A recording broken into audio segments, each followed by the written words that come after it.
আনাস রাদিয়াল্লাহু তাআলা আনহু বলেন, রাসূল সাল্লাল্লাহু আলাইহি ওয়াসাল্লাম বলেছেন, আল্লাহ তাআলা বলেন, এ আদমের ছেলে মেয়ে শোনো, তোমাদের পাপ বেশি হতে হতে যদি আকাশে লেগে যায়, এই আদমের ছেলে মেয়ে শোনো, তোমাদের পাপ বেশি হতে হতে যদি আকাশে লেগে যায়, ফাস্তাগফিরতানি, তারপরেও যদি তুমি আমার কাছে ক্ষমা চাও, কাদ গাফারতু লাকা, আমি তোমাকে ক্ষমা করে দিব। ওয়ালা উবালি, আমি পরোয়া করি না তুমি কত বড় পাপী, আমি পরোয়া করি না তুমি কত বড় পাপী, আমি আল্লাহ পরোয়া করি না তুমি কত বড় পাপী। তুমি একটু আমাকে বলো না যে আমার ভুল হয়েছে, শুধু এটা বলো, আমি তোমাকে ক্ষমার জন্য প্রতীক্ষমান রয়েছি।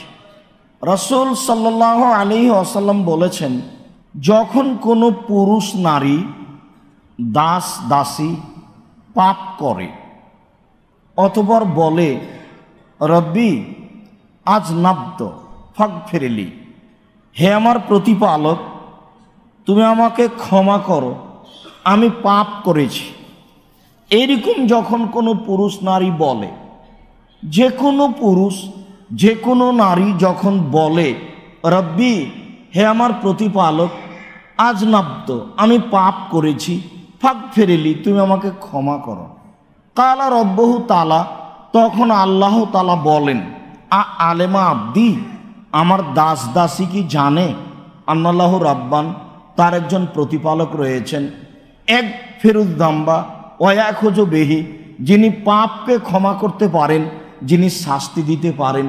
ও কি জেনে বলছে? ও কি চিনে? তার ঈমান কি আসলেই এইরকম? ও কি চিনে?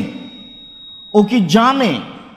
ও যদি আমাকে জেনে শুনে বলে কাদ গাফারতু লাহু, তাহলে আমি তাকে ক্ষমা করে দিলাম।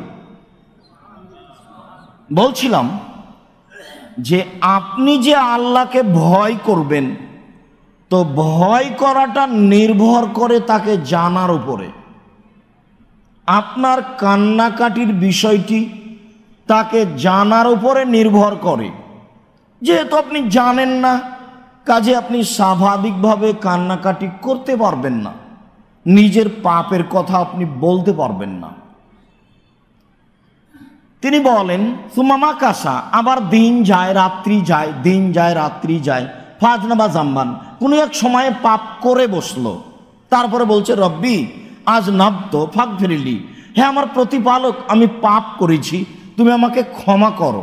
কালা রব্বহু তাআলা, তখন আল্লাহ তাআলা বলেন, আলেমা আব্দি, আমার দাস দাসী কি জানে আন্নাল্লাহু রাব্বান, তার একজন প্রতিপালক রয়েছেন, এক ফিরুদ্দাম্বা ওয়ায়াখুজু বিহি, যিনি পাপকে ক্ষমা করতে পারেন, যিনি শাস্তি দিতে পারেন।